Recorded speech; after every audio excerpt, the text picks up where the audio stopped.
Hello সবাইকে। আজকে সকাল সকাল চলেছি অরিত্রীর কাছে।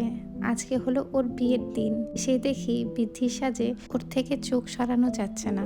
আমার বিয়ের সময় একটা ছোট্ট কারণের জন্য ও উপস্থিত হতে পারেনি, তাতে ওর ছিল বিশাল মন খারাপ। কিন্তু আমি ওকে প্রমিস করেছিলাম যদি আমি ওর বিয়েতে আসতে পারি তাহলে এই মন খারাপের একটা অংশ ওর বাকি রাখবো না, সমস্ত কিছু ভরিয়ে দেবো খুশিতে আর আনন্দে। আর ঠিক তাই হয়েছে। এরই মধ্যে উপস্থিত হয়েছে আমার বাকি বন্ধুরা। এটি হলো সৌভিক। সৌভিক আমার খুব প্রাণের বন্ধু। ছোটবেলা থেকে একসঙ্গে পড়াশোনা করেছি, বড় হয়েছি। ইনি হলেন অদিতি।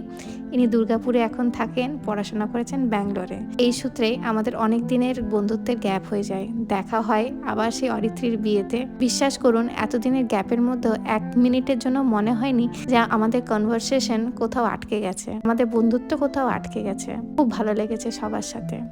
বিয়ের পর এটা আমার প্রথম বিয়ে বাড়ি। আর অরিত্রীর বাড়ির লোক এত